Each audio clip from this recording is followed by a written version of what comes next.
राधे राधे।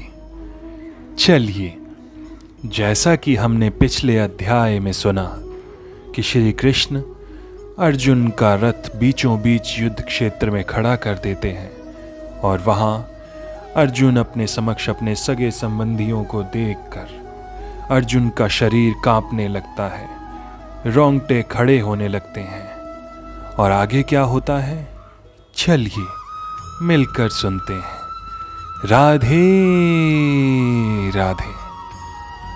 अर्जुन श्री कृष्ण से कहते हैं, हे कृष्ण, इस युद्ध में अपने ही स्वजनों का वध करने से न तो मुझे कोई अच्छाई दिखती है और न मैं उससे किसी प्रकार की विजय, राज्य या सुख की इच्छा रखता हूँ।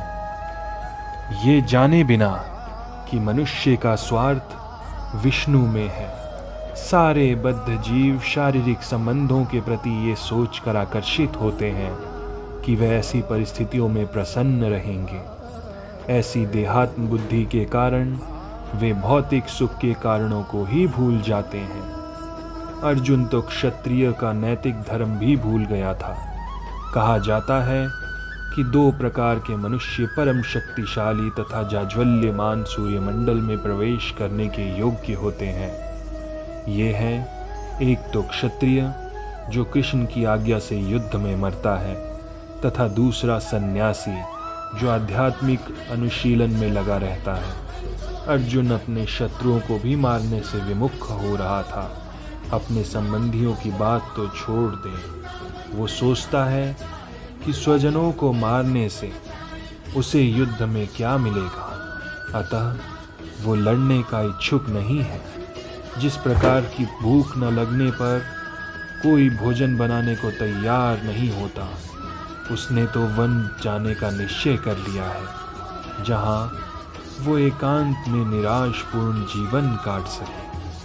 किंतु क्षत्रिय होने के नाते उसे अपने जीवन निर्वाह के लिए राज्य चाहिए, क्योंकि क्षत्रिय कोई अन्य कार्य नहीं कर सकता। किंतु अर्जुन के पास राज्य कहाँ है?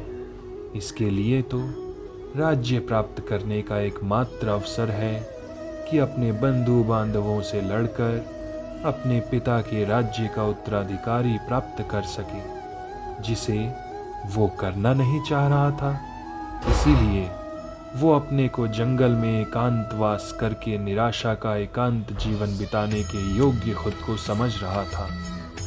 वो कहता है, हे गोविंद, हमें राज्य, सुख अथवा इस जीवन से क्या लाभ, क्योंकि जिन सारे लोगों के लिए हम उन्हें चाहते हैं वे ही इस युद्ध भूमि में खड़े हैं।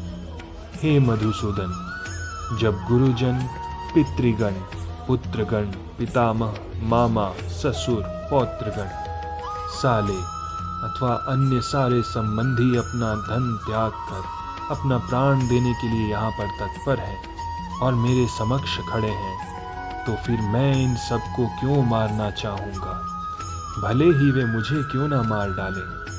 हे जीवों के पालक, मैं इन सबों से लड़ने को तैयार नहीं हूँ, भले ही बदले में मुझे तीनों लोग क्यों ना मिल जाएं। इस पृथ्वी की तो बात ही छोड़ दीजिए और भले